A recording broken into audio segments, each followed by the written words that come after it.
señalar que a mí y al Polo no nos abriga ni la menor duda acerca de que toda la tierra de la que hayan sido despojados colombianos mediante una u otra forma de violencia debe serles restituida. Pensamos que eso debe establecerse como un derecho y repito, sobre eso no tenemos la menor duda. De otra parte, digamos también que esta es una ley que tiene origen en una determinación de la Corte Constitucional, en buena hora establecida. Determinaciones que el día de mañana con la regla fiscal seguramente no se van a poder tomar, no sobra recordarlo. ¿En qué consiste la norma?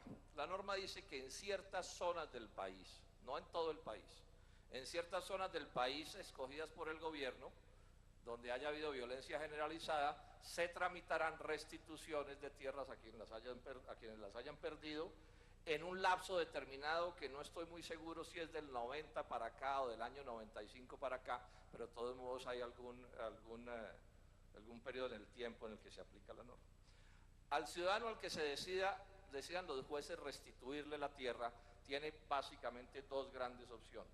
La primera, decir que él no quiere esa tierra porque él definitivamente quiere hacer otra cosa con su vida y en ese momento el Estado, mediante un título de tesorería, le pagará ese predio, título de tesorería que el agraciado podrá vender inevitablemente a menos precios si no espera el periodo de maduración.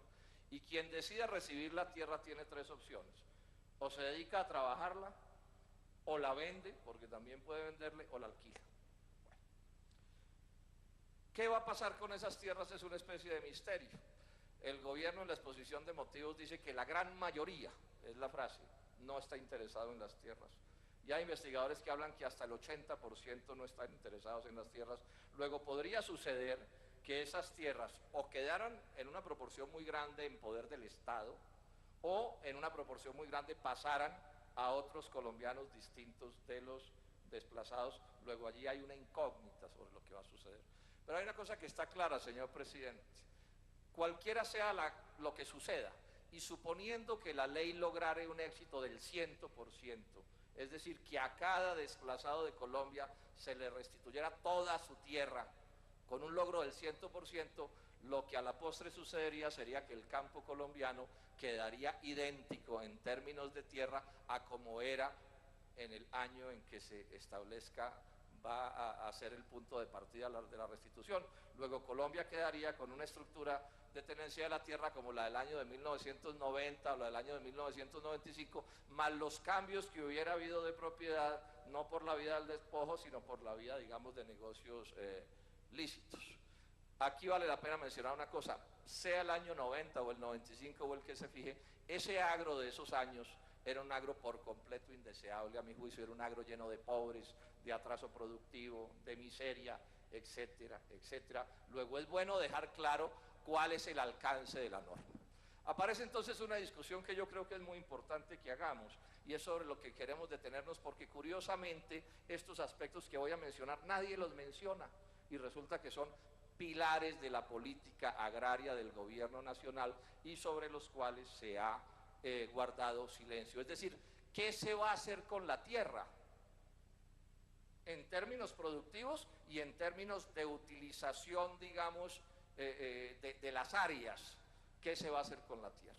En primer término, el gobierno nacional ha dicho que va a seguir con los tratados de libre comercio y va a seguir con toda la política de libre comercio. Luego va a seguir la ruina agraria y en esa medida el desplazamiento producto de la crisis económica, porque una parte importante del desplazamiento no es por violencia sino por hambre. Senador La Serna, esté seguro que esos compatriotas de allá de Roncesvalles, tierras bellísimas que yo conozco, van a ser arruinados por las políticas del libre comercio de importaciones de productos lácteos de Estados Unidos y de Europa. Y seguramente el arroz que también conocemos va a desaparecer producto del libre comercio, y el maíz que ya agoniza pues recibirá su puntillazo. El trigo y la cebada nunca podrán recuperarse, y así podríamos seguir haciendo cuentas. Y entonces, curiosamente de este tema que es crucial, de qué se hace con la tierra, no se dice nada, pero es claro que la política agropecuaria del gobierno del doctor Juan Manuel Santos es la misma del presidente Uribe en estos términos, que es reemplazar el trabajo nacional por trabajo extranjero mediante las políticas de libre comercio. ¿Y cuál es la relación, señor presidente, entre tierra rural y producción? Un indígena un día lo expresó con esa claridad que suelen tener estos compatriotas, y hablando de que él, que tenía un pedacito de tierra, estaba arruinado porque ya no podía sembrar algodón que antes sembraba, ni podía sembrar maíz que antes sembraba, ni sorgo que antes sembraba, con el ceño adusto dijo: los indios no somos lombrices. Y agregó: los indios no comemos tierra. Y yo aquí tengo que decir que ni los indios ni los colombianos comen tierra. Y hablar de tierra en Colombia, si se trata de hablar con seriedad y no hablar de producción y no hablar de proteger la producción nacional de los descomunales subsidios agrícolas norteamericanos y europeos, me parece por lo menos poco serio, porque por supuesto, ¿qué es lo que van a hacer los desplazados y los no desplazados, todos los colombianos del mundo rural con la tierra, si su trabajo va a ser sustituido por el trabajo extranjero? Pero hay otro punto que aquí resulta clave. La política del gobierno nacional del presidente Santos se cambia con respecto a la política del gobierno anterior de impulsar la gran producción. No olvidemos el caso de Carimagua, donde Andrés Felipe Arias, haciéndose portavoz de la concepción agraria del gobierno nacional, intentó entregarle toda esa hacienda, 17.000 hectáreas, a un solo productor, y decía: la tierra para los grandes empresarios y el empleo para los pobres del campo. Y el presidente Uribe se lamentaba por no poder montar haciendas en los llanos orientales de 45.000 hectáreas. Fue la medida que utilizó, y se quejaba de no poder eliminar la UAF, que es una medida del mundo campesino, es una medida, digamos, relativamente pequeña de tierra y que le estorbaba, decía el doctor Uribe, para poder establecer en las zonas de la altillanura haciendas de 45.000 hectáreas. Bueno, ¿cuál es la política de Juan Manuel Santos frente a este problema de la producción empresarial? ¿El empresario común y corriente o la gran producción empresarial?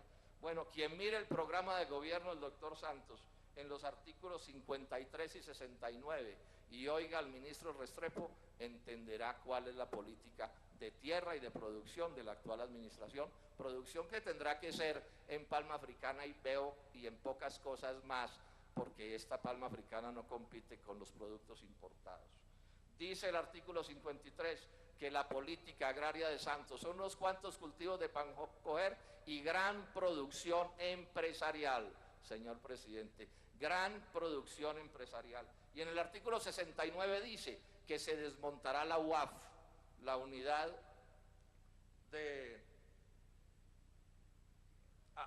agrícola familiar, que repito es una medida de corte campesino, que era de lo que se lamentaba el presidente Uribe de no haber podido desmontar a lo largo de su gobierno.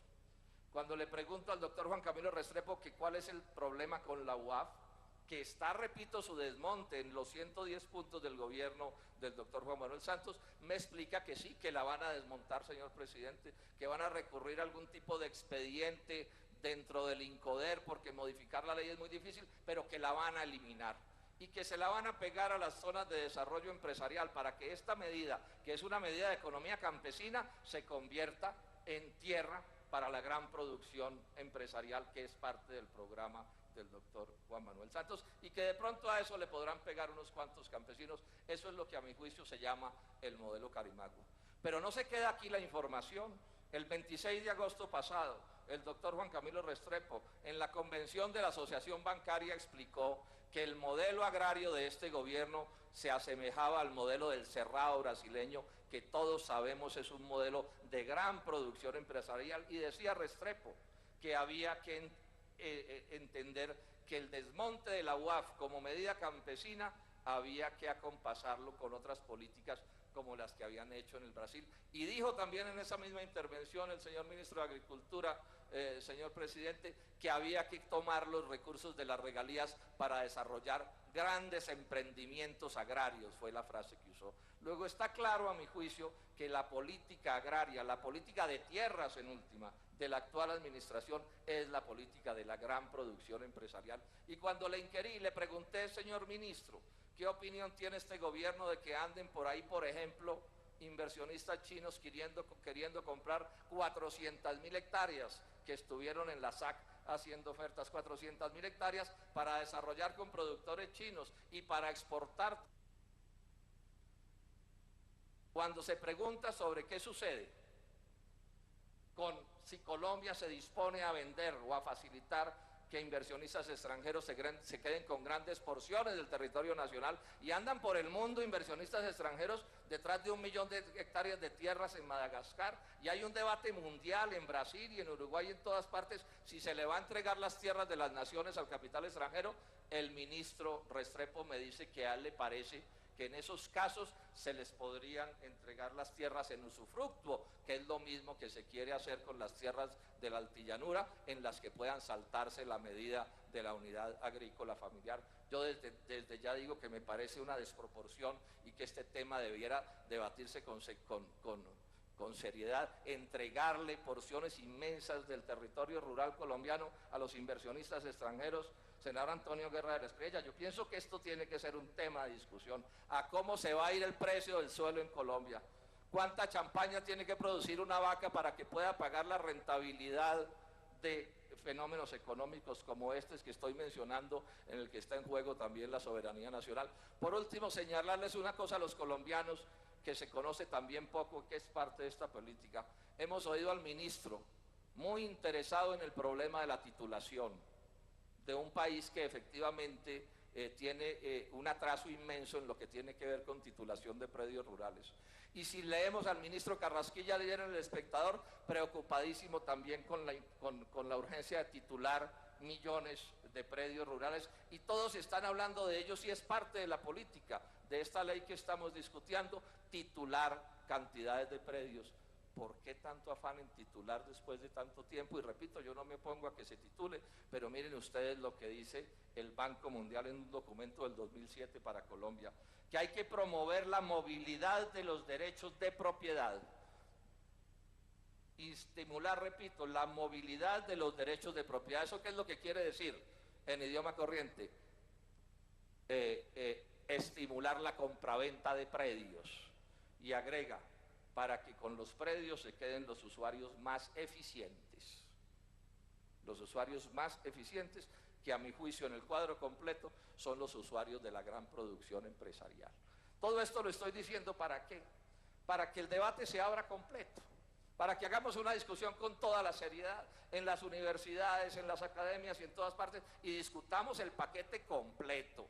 Repito, estamos a favor de que se haga restitución de los predios de quienes hayan sido despojados por la violencia, pero esa no es la única política agraria de la actual administración, y los colombianos tenemos el derecho a opinar si la altillanura se va a entregar en haciendas de 20, 30, 40 y 50.000 hectáreas, si se le va a entregar a inversionistas extranjeros, si la política debe ser la de la gran producción empresarial o la de la pequeña o mediana producción empresarial compaginada con producción campesina. ¿Qué va a pasar con los títulos? ¿Cuál es el propósito de titular? ¿Que la gente se quede con la tierra o que la pierda? ¿Que la tierra se termine agregando a grandes emprendimientos empresariales? Y a esto se le suma otra cosa, es que la política de las regalías consiste en desmontar los proyectos chichigüeros que ha llamado el ministro de Hacienda. Luego, senador Lacerna, la red terciaria, que es tan importante, va a ser sacrificada en la política de regalías porque la plata se va a ir para los grandes macroproyectos. Es una cosa que está conocida. Entonces aquí hay todo un debate que hay que hacer de conjunto. ¿Cómo es que el país va a enfrentar una política agropecuaria que nos desarrolle de verdad? Yo creo que tiene que tener unos pocos pilares. Primer pilar, hay que proteger el agro colombiano de las importaciones subsidiadas extranjeros, o el agro colombiano se va a acabar. Y en segundo término, hay que combinar, a mi juicio, una producción empresarial, no de plantaciones de 50 y 100.000 hectáreas, que el monopolio me parece indeseable, sino de empresarios que prosperen y avancen con una producción campesina e indígena que se respalde también de la mejor manera. Pienso yo que es el agro que necesita un país como Colombia para poder progresar, pero que desafortunadamente no es la política de la actual administración, porque aquí lo que en la práctica se está impulsando a la par con la política de restitución es lo que yo he llamado el modelo Carimagua. El modelo Carimagua no en el sentido de que ahora sí le van a dar un pedacito de tierra a cada campesino, no. El modelo de la gran plantación, de un solo gran empresario, mientras para los demás colombianos, empezando por los pequeños y medianos empresarios o empresarios comunes y corrientes y el campesinado y los indígenas, no les queda el respaldo, determinación de la Corte Constitucional, en buena hora establecida. Determinaciones que el día de mañana con la regla fiscal seguramente no se van a poder tomar, no sobra recordarlo. ¿En qué consiste la norma?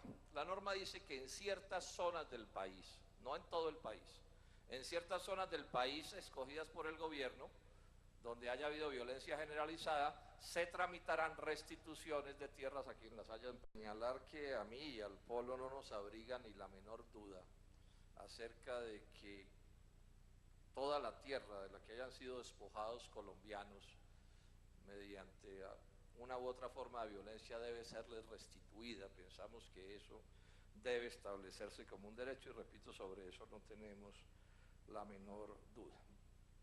De otra parte, digamos también que esta es una ley que tiene origen en una teoría, es la frase, no está interesado en las tierras. Y hay investigadores que hablan que hasta el 80% no están interesados en las tierras. Luego podría suceder que esas tierras o quedaran en una proporción muy grande en poder del Estado o en una proporción muy grande pasaran a otros colombianos distintos de los desplazados. Luego allí hay una incógnita sobre lo que va a suceder. Pero hay una cosa que está clara, señor presidente. Cualquiera sea el título de tesorería, le pagará ese predio, título de tesorería que el agraciado podrá vender inevitablemente a menos precios si no espera el periodo de maduración. Y quien decida recibir la tierra tiene tres opciones: o se dedica a trabajarla, o la vende, porque también puede venderle, o la alquila. Bueno. ¿Qué va a pasar con esas tierras? Es una especie de misterio. El gobierno en la exposición de motivos dice que la gran mayoría, a quienes las hayan perdido, en un lapso determinado que no estoy muy seguro si es del 90 para acá o del año 95 para acá, pero de todos modos hay algún periodo en el tiempo en el que se aplica la norma. Al ciudadano al que se decidan los jueces restituirle la tierra, tiene básicamente dos grandes opciones. La primera, decir que él no quiere esa tierra porque él definitivamente quiere hacer otra cosa con su vida y en ese momento el Estado, mediante un